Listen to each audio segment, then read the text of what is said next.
Hello again. If you watched my first video, my Defender 110 intro video, you'll know that I own a second imported four-wheel drive. And import as in spent 25 years of its life overseas somewhere and then came to the US and now I own it, as opposed to a Nissan that was built new and designated for US market. These are ones that turned 25 years old and then became legal to import into the US, and now I own these two.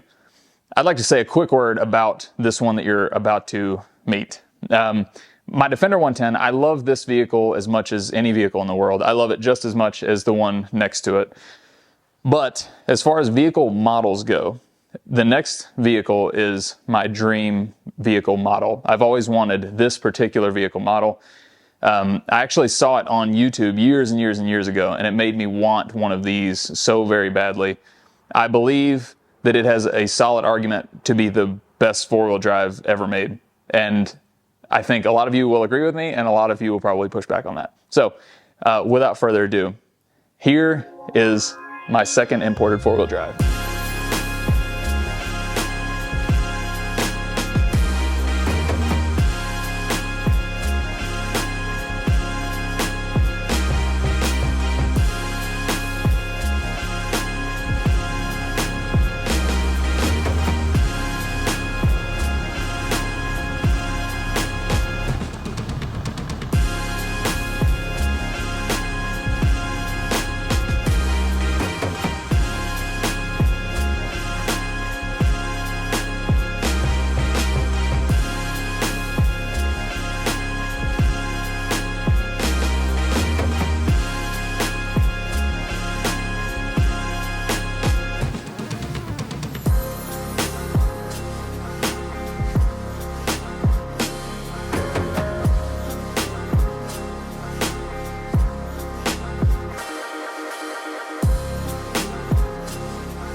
Did anybody out there guess that my second imported vehicle would be an 80 series Toyota Land Cruiser? Now, before you get mad at me, you say, we had the 80 series in the US. This is all clickbait. You're right. We did have the 80 series in the US. We had a lot of 80 series in the US. There's a cult following for this thing. Americans love the 80 series Land Cruiser, but I promise you, this one's different than any you've ever seen in America. If you're on the hunt for a US spec 80 series Land Cruiser, you're going to have two engine options. You have the earlier years, the 9091s, and they have the 3FE engine. That is a 4-liter gasoline inline 6 fuel injected engine. So those carried over from the FJ60, the 60 series, big boxy boy. That's the prior Land Cruiser to this one. Those were in the 60 series for a while. They carried over for a few years into the 80, and then the 80 switched to the 1FZ. The 1FZ is a 4.5-liter inline 6 gas engine, a little bit more powerful, a little bit more refined, a little bit more desirable and expensive. If you buy a cruiser with a 1FZ, you're bound to pay a little bit more money than one with the 3FE.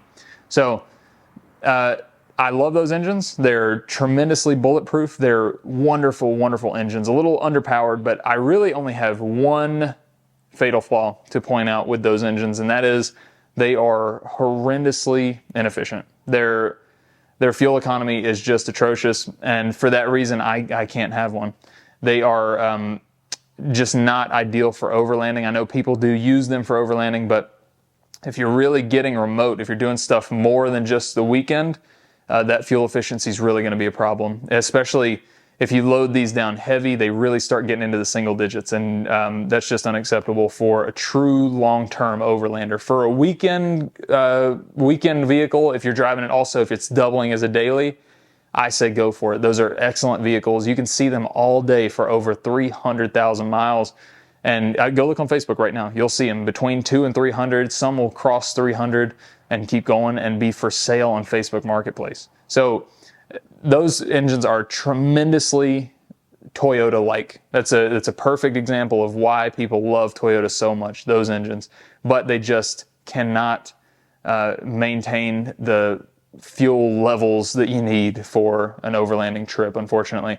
So as you can guess, I didn't opt for a gasoline engine. This particular spec of Land Cruiser is my all-time dream vehicle. And as you can guess, it's not a gas engine. This is a diesel 1HD FT. So to elaborate on Toyota language a little bit, Toyota loves to give things jumbles of letters and numbers to identify what it is. The 3FE, that is F and E will tell you that it's gasoline and fuel injected. So back in the day when fuel injected was a cool thing, E would be on there to identify that it was E. If you think the 22R and the 22RE, E would tell you that it's fuel injected. So 3FE means that it is a gasoline fuel injected engine.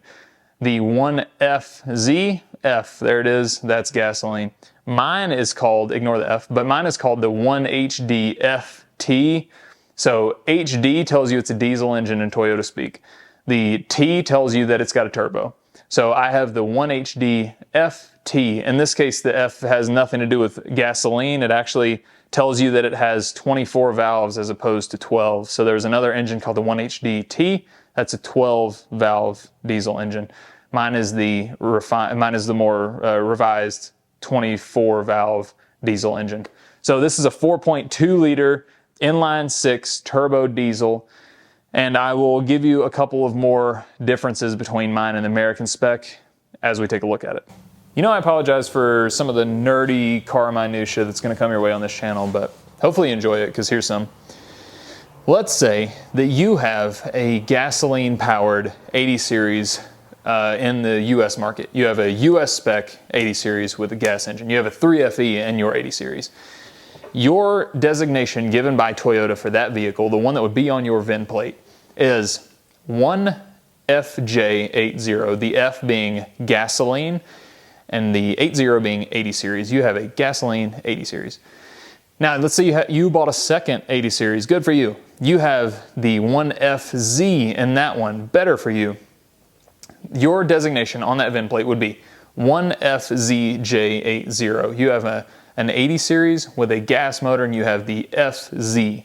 So it says right there, 1FZJ80. That's your 80 series designation.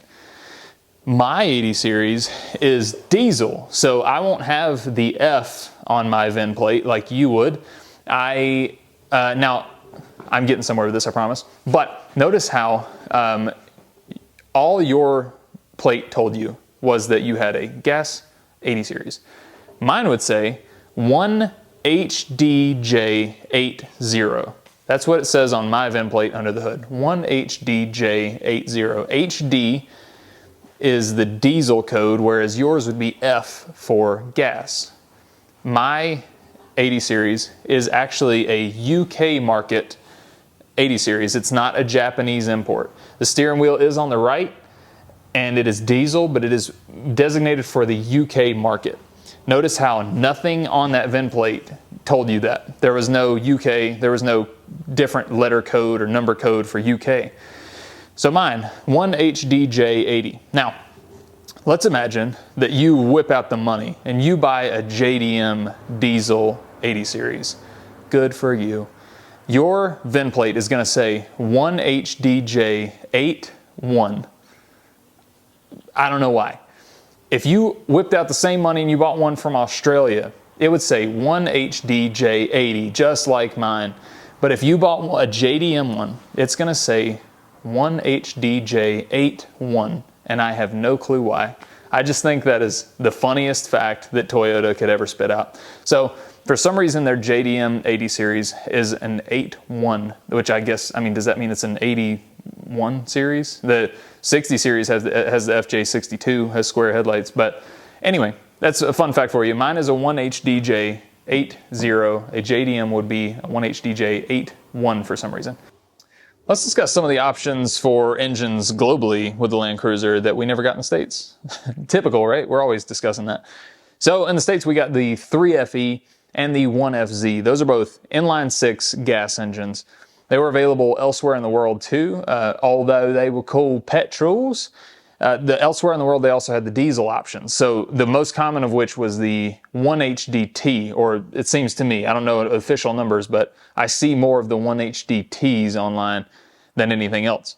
The 1HDT was the sort of the earlier diesel option for the 80 series, and that's the 12 valve version of mine. So that is a 4.2 liter inline 6 turbo diesel with 12 valves. Mine is the 4.2 liter inline six turbo diesel with 24 valves.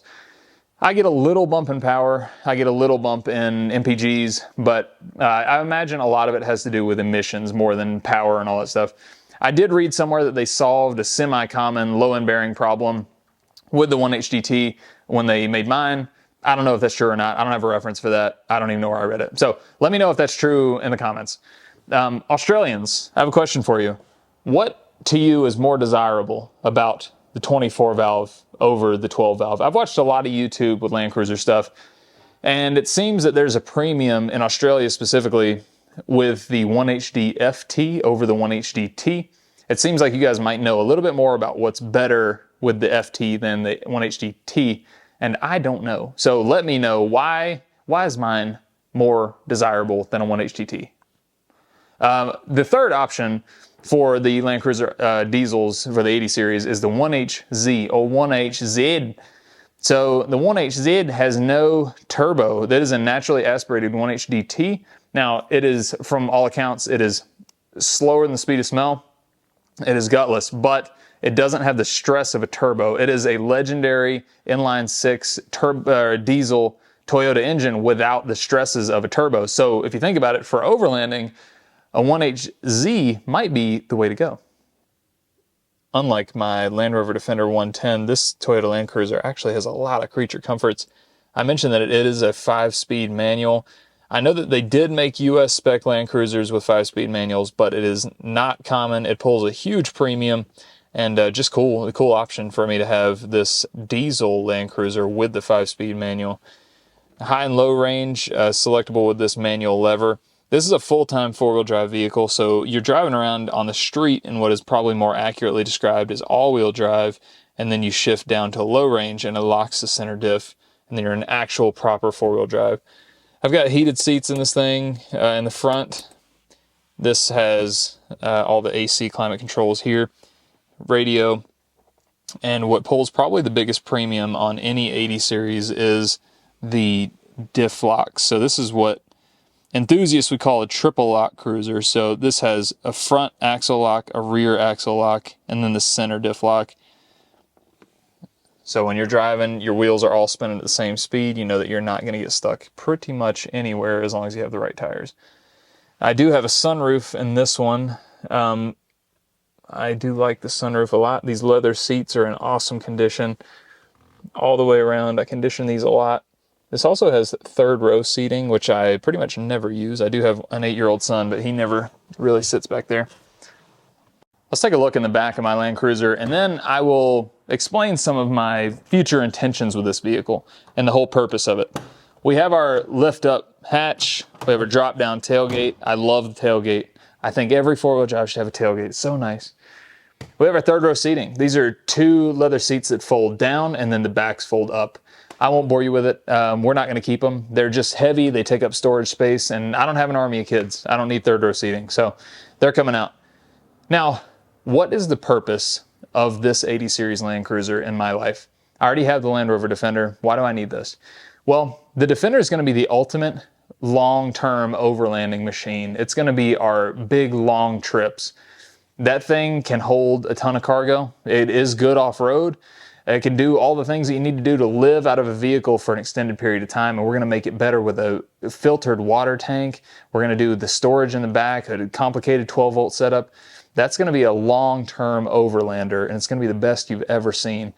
This will be more geared toward hard off-road obstacles. So this is going to tackle the off-road obstacles that the Defender cannot. This will also be capable of being an overlander, but it may be more of a rough around the edges overlander and more geared toward hard off-roading. I want this to be a killer off-road, whereas the Defender is the ultimate off-road tour bus, so to speak. So this will be my hard off-roader. That will be my long-term overlander. I will take this on trips and we will camp out of this as well. But this will be able to do more hardcore off-road than the Defender can. I've been into four-wheel drives and trucks and off-roading for pretty much my whole adult life, but I never took it as seriously or enjoyed it as much until I started watching a little YouTube channel called 4-Wheel Drive 24/7. It's funny to say now because the channel's huge and everybody watches it, but the hardcore Australian off-road YouTube channel. But when I started watching, it was called 4-Wheel Drive Action. I watched way into the early days of the Dirty 30. Not many people watched back then. And I love that channel. It made me think of 4-wheel driving differently than I used to before that. I never thought of off-roading as an adventure, a way to see the world, a way to pit man-made engineering up against natural obstacles, and a way to just see things that you would have never otherwise been able to see. I think of it totally differently now. I love overlanding, I love off-roading, and I attribute that to the guys on 4-Wheel Drive Action, 4-Wheel Drive 24/7. And on that channel, at some point, Sean decided that he would buy another Land Cruiser. The Dirty 30 was down, he needed another Land Cruiser, and he bought an 80 series Land Cruiser that he would end up calling Sooty. Sooty was an absolute monster. I had a blast watching Sooty tear through the trails, and I could not get that vehicle out of my mind. I became obsessed with Sooty. I wanted one so bad I couldn't stand it, and became my dream vehicle.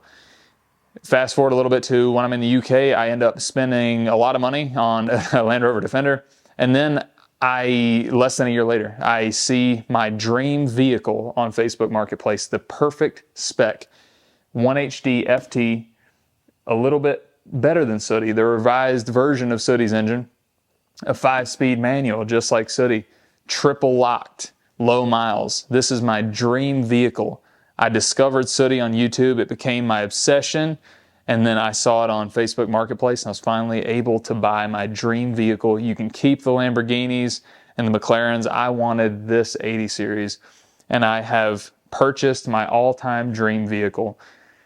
Thank you to those guys on YouTube, and I can't believe that I own my dream vehicle. I'm very lucky to be able to say that. So that's it.